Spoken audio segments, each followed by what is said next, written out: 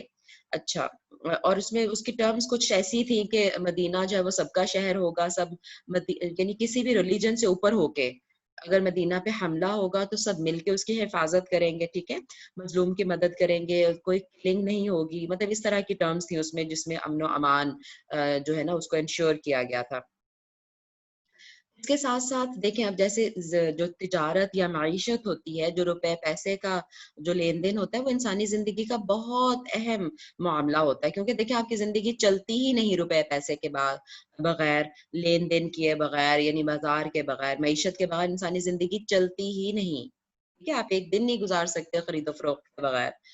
تو جب مہاجرین صحابہ نے منڈیوں کا رخ کیا، تمام ائمہ نے کتب احادیث میں کتاب البیوع کے نام سے ایک الگ جو تھا نا کتب اور ابواب قائم کیے. کتاب البیوع یعنی بیع، با یا عین، بیع کا مطلب ہوتا ہے تجارت، ٹھیک ہے، بیع کس کو کہتے ہیں؟ تجارت کو.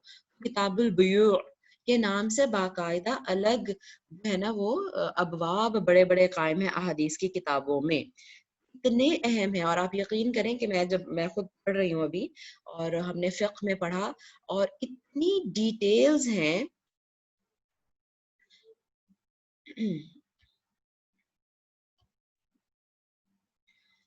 جی، اتنی ڈیٹیلز ہیں اس کی، یعنی تجارت کی باریک سے باریک چیزوں کو اچھے طرح آپ صلی اللہ علیہ وآلہ وسلم نے ایکسپلین کیا ہے، کیا تجارت کے اصول و ضوابط ہونے چاہیے، ٹھیک ہے. مطلب چھوٹی سی میں ایک مثال آپ کو دوں گی کہ اگر یعنی ایک جو مسلمان ہے یا ایک بندہ کسی سے تجارت کے لیے گیا یا ایک سودا اس کا ہو رہا ہے، دوسرا جو بندہ ہے وہ اس تب تک اس کے لیے بات نہیں کر سکتا جب تک ان کا سودا یا تو فائنل نہ ہو جائے یا ٹوٹ نہ جائے.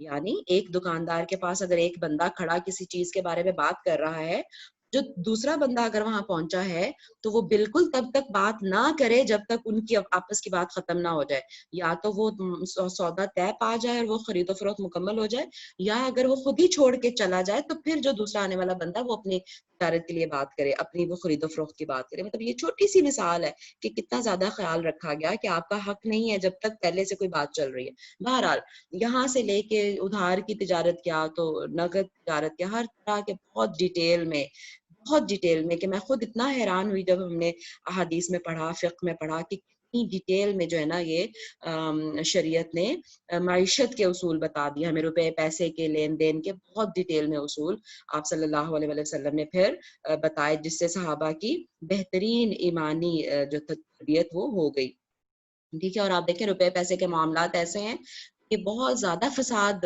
انسانوں میں پیدا کر دیتے ہیں اگر اچھے طریقے سے ان کو لے کے نہ چلا جائے. بہرحال کافی میں نے اس پہ بات کر لی. تو یہ ساری چیزیں آپ صلی اللہ علیہ وسلم نے بالکل بگننگ میں ہی طے کر دیں. ٹھیک ہے، تیسرا موضوع ہمارا ہے آج کا ہجرت کا دوسرا سال. اس میں دیکھیں ٹاپک ہے کہ قتال کی اجازت ملی اور جہاد اسلامی کے مقاصد اور اہداف طے پائے.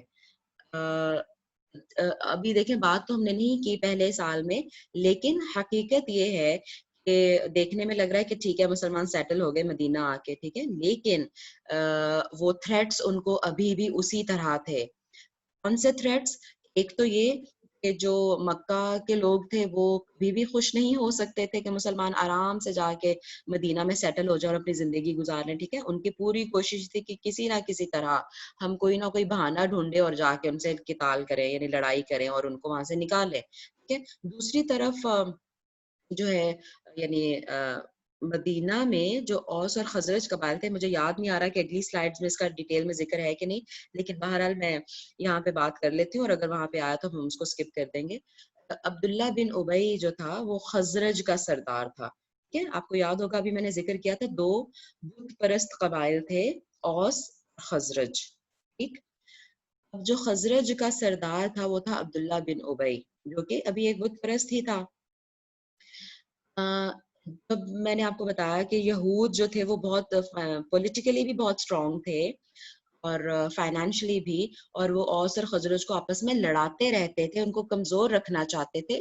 فائنلی یعنی ان لوگوں نے آپس میں سوچا کہ ہمیں بھی مضبوط ہونا چاہیے، اور ہم لڑنے کی بجائے اپنا ایک سردار مقرر کر لیتے ہیں جو دونوں قبائل جو ہے نا اس کے انڈر ہوں گے اور اس کو مانیں گے. وہ سردار جو تھا وہ انہوں نے عبداللہ بن ابئی کو مقرر کیا تھا، اس کو چوز کیا تھا، بلکہ آپ سمجھ لیں کہ اس کو اپنا بادشاہ بنانے جا رہے تھے. وہ عبداللہ بن ابئی کو یہ ڈیسائیڈ کر لیا ہوا تھا، اور اس کی تاج پوشی کی رسم بھی ہونے والی تھی جب آپ صلی اللہ علیہ وسلم ہجرت کر کے مدینہ پہنچ گئے. ہجرت کر کے پہنچ گئے، یقیناً آپ صلی اللہ علیہ وسلم سے بڑا سردار ان کو اور کون سا مل سکتا تھا، کیونکہ اوس اور خزرج کے کافی لوگوں نے اسلام قبول کر لیا تھا. ٹھیک ہے، اور میں نے آپ دیکھیں جو بیعت عقبہ ہوئی پہلی اور دوسری، یعنی جو مدینہ میں اسلام کا باعث بنی پہنچنے کا، اسلام پہنچنے کا ہے نا، جب آپ صلی اللہ علیہ وسلم حج کے دنوں میں باہر کے لوگوں سے ملاقات کر رہے تھے اور ان کو دعوت دے رہے تھے، تو اس میں یہ خزرج قبیلے سے ہی سب سے پہلے لوگ گئے تھے یثرب سے مکہ، جن کو آپ نے اسلام کی دعوت دی تھی. تو خزرج کے کچھ لوگ، اور پھر اگلے سال دیکھیں 75 لوگ جو تھے وہ گئے، اور یہ اوس اور خزرج کے ہی لوگ تھے. ٹھیک ہے، کافی لوگ اوس اور خزرج کے مسلمان ہو چکے تھے. جب پھر آپ صلی اللہ علیہ وسلم نے ہجرت کرنا قبول کر لیا، ان کی دعوت اوس اور خزرج نے ہی آپ صلی اللہ علیہ وسلم کو دعوت دی تھی کہ آپ آئیے مدینہ، ہمارے ساتھ آ کے رہیے. جب آپ صلی اللہ علیہ وسلم نے ایکسیپٹ کر لی اور آپ صلی اللہ علیہ وسلم آ گئے، یقیناً پھر انہوں نے آپ صلی اللہ علیہ وسلم کو اپنا یعنی سردار اور بادشاہ تسلیم کر لیا. عبداللہ بن ابئی ظاہر ہے وہ اپنا سموہ لے کے رہ گیا، اور اس کے اندر تب سے آپ صلی اللہ علیہ وسلم کے خلاف وہ غصہ اور بغض تھا. اس کا خیال تھا کہ جو مجھے مقام ملنا تھا وہ نبی صلی اللہ علیہ وسلم نے لے لیا ہے. تو یہ ایک بہت بڑا تھریٹ مدینہ کے اندر تھا. اور جو قریش تھے انہوں نے عبداللہ بن ابئی کو کانٹیکٹ کیا پھر، ٹھیک ہے، سمجھتے ہوئے کہ یہ سردار ہے اور اس کی پوزیشن ذرا اچھی ہے. انہوں نے کہا کہ آپ جو یہ آگے ہیں آپ کے پاس، ان کو آپ نے پناہ دی ہوئی ہے، یہ ہمارے باغی ہیں، یہ ہمارا دین چھوڑ کے آئے ہیں، آپ یا تو ان کو یہاں سے نکال لیں یا پھر ہمارے ساتھ جنگ کے لیے تیار ہے. تو یہ مطلب یہ سارے یعنی خطرناک حالات چل رہے تھے سائیڈ بائی سائیڈ. ٹھیک ہے، بہرحال ان ساری چیزوں کو دیکھتے ہوئے اور جنگ کا خطرہ دیکھتے ہوئے اللہ تعالیٰ نے دوسرے سال میں ہجرت کی اجازت دے دی. سورہ حج کی آیت نازل ہوتی ہے جہاں پہ اللہ تعالیٰ نے حکم دے دیا اذن للذین یقاتلون بانہم ظلموا وان اللہ علی نصرہم لقدیر، کہ اللہ تعالیٰ کی طرف سے اجازت دی گئی ہے ان لوگوں کو جن سے قتال کیا گیا ہے، اس وجہ سے ان پر ظلم ہوا ہے، یعنی مظلوموں کو قتال کی یا لڑائی کی اجازت دی جاتی ہے، اور بے شک اللہ تعالیٰ ان کی مدد کرنے پر قادر ہے، قدرت رکھتا ہے. یعنی اس آیت کو بھی دیکھتے ہوئے اور اس کی طرح کی جو کچھ اور آیات نازل ہوئی تھی، ہم دیکھتے ہیں کہ اللہ نے جو جہاد کی یا اللہ نے جو لڑائی کی اجازت دی اس کی ریزنز کیا تھیں. ٹھیک ہے، اس کی سب سے پہلی ریزن تو یہ تھی کہ دشمن کی طرف سے پہنچنے والی تکالیف اور عداوت کو دور کرنا، کیونکہ دیکھیں ظلم ابھی بھی ہو رہا تھا مسلمانوں پر، نہ صرف مکہ میں بلکہ مدینہ میں بھی ابھی تھریٹس تھے، تو اس کو ختم کرنا مقصد تھا. فتنے کو ختم کرنے اور دین اسلام کے غلبے کے لیے اجازت دی گئی. اور سب سے بڑا فتنہ اللہ کی زمین پر اس کی بغاوت ہے. آپ اللہ کی زمین پر رہتے ہوئے شرک کریں اور اللہ کے احکامات کی بغاوت کریں، یہ سب سے بڑا فتنہ ہے. فتنے کو ختم کرنے کے لیے اللہ تعالیٰ نے اور یعنی اللہ کے احکامات کی نفاذ کے لیے جہاد کی اجازت دی. ٹھیک ہے، اور تیسرا جو ریزن تھا مومنوں کو گناہوں سے پاک کرنا. یقیناً جنگ جو ہے وہ آسان کام تو نہیں ہے. ٹھیک ہے، جب حکم دے دیا کہ ٹھیک ہے اب آؤ اور لڑو، اب اس میں یہ بھی دیکھنا تھا کہ جو یعنی ایک تو یہ بھی تھا کہ مطلب مومن اور جو منافق ہیں وہ الگ الگ ہو جائیں، اور مومنوں کو جو تکالیف پہنچیں گی اس سے ان تکالیف کے ذریعے ان کے گناہ دھلیں گے اور وہ پاک ہو جائیں گے گناہوں سے. یہ بھی مقصد تھا قتال کے فرض کرنے کا. آگے ہم جہاد کی ڈیفینیشن دیکھ لیتے ہیں. اصل میں جہاد ایک ایسا لفظ ہے جس کو نہ صرف غیر مسلموں میں بلکہ مسلمانوں میں بھی اس کے بارے میں غلط کانسیپٹ ہے. جہاد، اور ایون میرا اپنا کانسیپٹ غلط تھا، مجھے لگتا تھا صرف جنگ میں جا کے لڑنا ہی جہاد ہے. ٹھیک ہے، لیکن جہاد کا لفظی مطلب ہے جدوجہد کرنا، کوشش کرنا. ٹھیک ہے، جدوجہد کرنا یعنی کوشش کرنا، یہ لفظی مطلب ہے.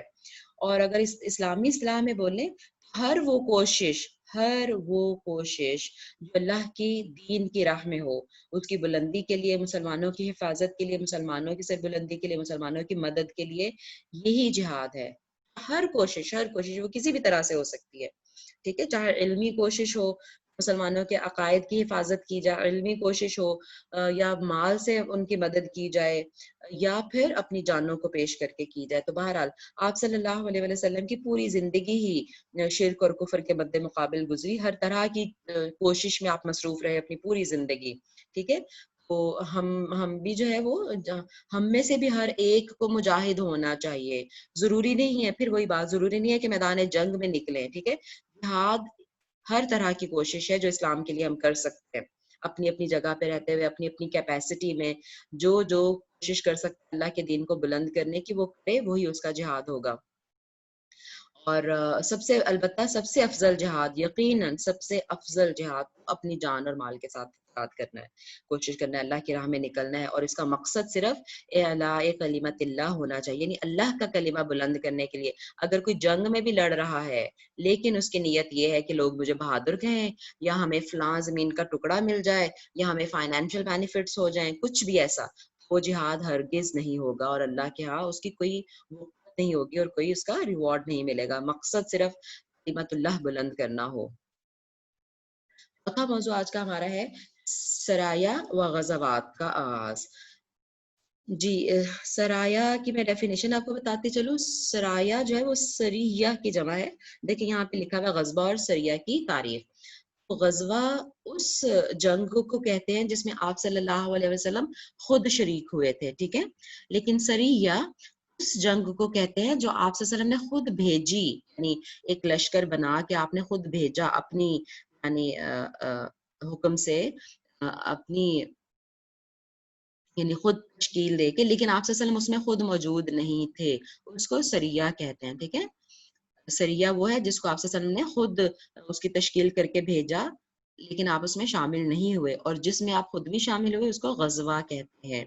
رسول اللہ صلی اللہ علیہ وسلم کے کل غزوات کی تعداد کے بارے میں سیرت نگاروں نے مختلف اقوال ذکر کیے ہیں، جو کہ 19 سے 30 تک ہیں، ٹھیک ہے۔ چونکہ غزوہ میں نے کہا وہ ہے جس میں آپ صلی اللہ علیہ وسلم خود شریک ہوئے، ٹھیک ہے۔ کچھ جو ہے نا وہ 19 تعداد بیان کرتے ہیں، اور ویریشن کے ساتھ 19 سے 30 کے بیچ بیچ میں مختلف اقوال ہیں۔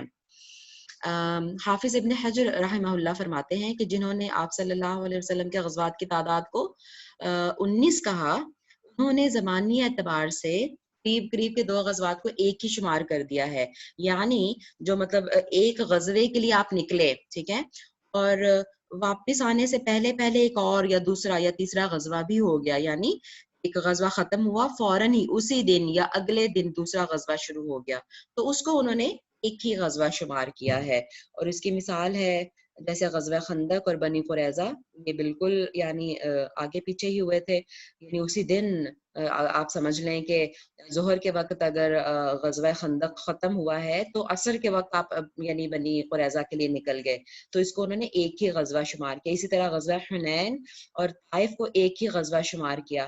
غزوہ حنین کے لیے جب آپ نکلے تو اس کے اینڈ پہ پھر جو کچھ لوگ بھاگ کے طائف میں انہوں نے پناہ لے لی، تو پھر وہیں سے حنین سے ہی آپ نے طائف کا سفر کیا تاکہ ان کا پیچھا کیا جائے جو سردار بھاگ کے طائف میں پناہ لینے کے لیے گئے تھے، ٹھیک ہے۔ تو اس کو انہوں نے ایک ہی غزوہ شمار کیا، اس طرح سے مطلب پھر وہ ڈفرنس آ جاتا ہے نمبر میں۔ اور جنہوں نے 29 کہا، یعنی 29 تک انہوں نے کہا، وہ تمام غزوات کو چاہے چھوٹے بڑے ہو ساتھ ساتھ ان کو الگ الگ شمار کرتے ہیں، ٹھیک ہے۔ تو یہ غزوات کے بارے میں تھا۔ سرایا اور غزوات کی کل تعداد، یعنی ایسے لشکر جو آپ نے خود تشکیل کر کے بھیجے، اور غزوات، ان کی کل تعداد 100 تک ذکر کی گئی ہے، ٹھیک ہے، ٹوٹل 100۔ اور ان میں سے ان غزوات میں سے صرف 9 ایسے ہیں، دیکھیں کتنے غزوات، تقریباً 19 یا 30، لیکن صرف 9 ایسے ہیں جن میں باقاعدہ جنگ بھی ہوئی۔ باقی تو ایسے تھے کچھ کہ آپ صلی اللہ علیہ وسلم نکلے لیکن دشمن اپیئر ہی نہیں ہوا، ایسے بھی سچویشنز ہوئی، پھر یا اپیئر ہوا بھی لیکن جنگ نہیں ہوئی دونوں فریق میں۔ صرف 9 ایسے ہیں جن میں باقاعدہ جنگ ہوئی، اور ان 9 میں سے بھی 7 ایسے ہیں جن میں سے آپ اپنے دفاع کے لیے نکلے، یعنی اٹیک کرنے کے لیے نہیں نکلے بلکہ ڈیفینس کے لیے آپ نے وہ جنگ لڑی۔ 7 صرف ایسے، 2 اس طرح کے ہیں جس میں آپ اٹیک کے لیے نکلے، باقی 7 ایسے ہیں جس میں صرف اپنے ڈیفینس کے لیے نکلے. تو یعنی دیکھ لیں اس سے بھی پتہ چلتا ہے کہ کتنا آپ صلی اللہ علیہ وسلم جو تھے وہ پیس لونگ ہیومن بینگ تھے، پیس لونگ تھے. ٹھیک ہے، یعنی جو جنگیں ہوئی بھی وہ صرف اور صرف امن قائم کرنے کے لیے تھی. اچھا، اب ظاہر ہے جو مطلب آپ نے دیکھا کہ ٹوٹل سریہ اور غزوات، سرایا اور غزوات ملا کے 100 کی تفصیل ہو گیا، تو یقیناً اس مختصر کورس میں وہ نہیں ہو سکتی اس کی ڈیٹیلز، اور بلکہ ڈیٹیلز تو کسی کی بھی نہیں ہو سکتی. جو اہم غزوات ہیں ان کا صرف انٹروڈکشن صرف اس میں دیا جائے گا. ٹھیک ہے، تو 5واں موضوع ہمارا ہے قبلہ کی تحویل، یعنی قبلہ بدلنا.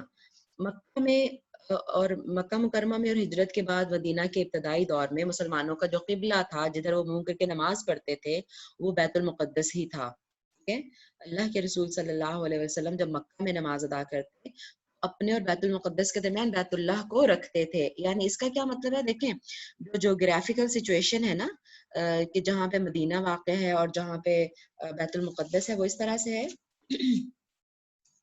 کہ آپ سمجھ لیں کہ مدینہ درمیان میں ہے. ٹھیک ہے، یعنی مدینہ درمیان میں ہے اور نیچے مکہ ہے اور اوپر مسجد اقصی ہے یا بیت المقدس ہے.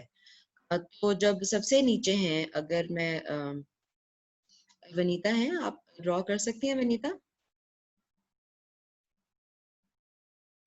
وائٹ بورڈ آن کر کے آپ کو مجھے پرمیشن دینا پڑے گی. اچھا ایک منٹ ٹھہریں.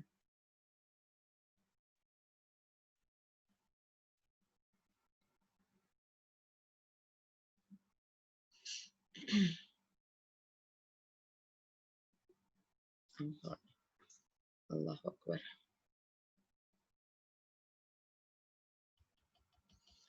جی یہ اسکرول میرا جو ہے نا بڑا غلط کام کرتا ہے سم ٹائم. ونیتا میں نے آپ کو پرمیشن دے دیا، اپنا ذرا وائٹ بورڈ آن کریں.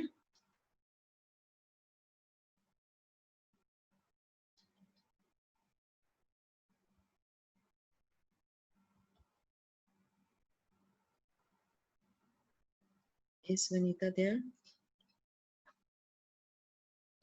اچھا میں خود ہی ٹرائی کرتی ہوں. ایک منٹ.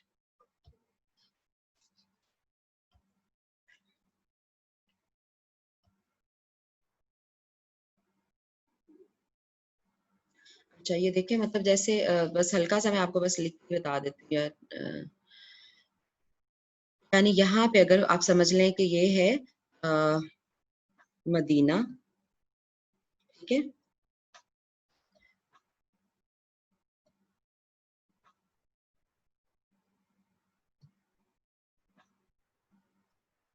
جی بس یہ اتنا میں نے لکھ دیا، بس یہ بتانے کے لیے یہاں مدینہ ہے. ٹھیک ہے، فار ایگزامپل یہاں پہ مکہ ہے. ٹھیک ہے، یہاں پہ مکہ ہے.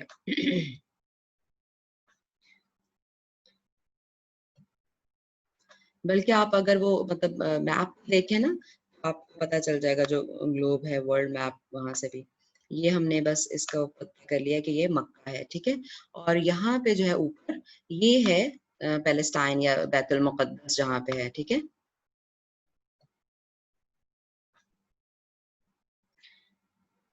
مسجد اقصی ہے جہاں پہ. ٹھیک ہے، یہ مسجد اقصی ہے. اب دیکھیں جب آپ صلی اللہ علیہ وسلم یہاں پہ ہیں، یہاں پہ جب آپ نماز پڑھتے تھے، یہ مکہ ہے اور مکہ کے اندر آپ سمجھ لیں یہاں پہ فرض کریں کہ درمیان میں چلیں ہم دیکھ لیتے کہ یہ کعبہ ہے. ٹھیک ہے، اور آپ کو پتہ ہے نا جب کعبہ میں مطلب ہم کعبہ کو فیس کرنا ہے تو کعبہ تو پورا راؤنڈ ہے نا اس طرح سے. آپ بجائے اس کے کہ یہاں پہ اگر آپ کھڑے ہو کے نماز پڑھیں گے تو آپ کا منہ اس طرف ہوگا. ٹھیک ہے، اس کی بجائے آپ صلی اللہ علیہ وسلم اس طرف نماز پڑھتے تھے کہ اس طرف، کہ کعبہ بھی فیس ہو جائے اور پھر مسجد اقصی بھی فیس ہو جائے. ڈائریکشن آپ ایسی رکھتے تھے. میرا خیال آپ کو سمجھ آ رہا ہوگا انشاءاللہ کہ دیکھیں پورے راؤنڈ کعبہ میں آپ کہیں پہ بھی نماز پڑھ لیں. ٹھیک ہے، آپ کہیں بھی کھڑے ہوں گے تو کعبہ کو فیس کر سکتے ہیں. لیکن آپ صلی اللہ علیہ وسلم ایسی پوزیشن لیتے تھے کہ وہ مسجد اقصی بھی فیس ہو. یعنی آپ دیکھیں اس طرف کو کھڑے ہو کے، یہاں کھڑے ہو کے نماز پڑھیں گے تو یہاں کعبہ ہے وہ بھی فیس ہو رہا ہے، اور سامنے مسجد اقصی بھی. سامنے تو نہیں، یعنی ڈائریکشن وہی رکھتے تھے کیونکہ مسجد اقصی تو کہاں دور تھی، لیکن ڈائریکشن اسی کی ہوتی تھی. لیکن اب جب ہجرت کر کے مدینہ آ گیا، اب دیکھیں یہاں پہ ہے، اب کعبہ کدھر ہے؟ اس طرف، اور مسجد اقصی کدھر ہے؟ اس طرف، بالکل اپوزٹ. ٹھیک ہے، بالکل اپوزٹ. تو یہ پاسبل ہی نہیں تھا آپ دونوں کو فیس کر سکیں.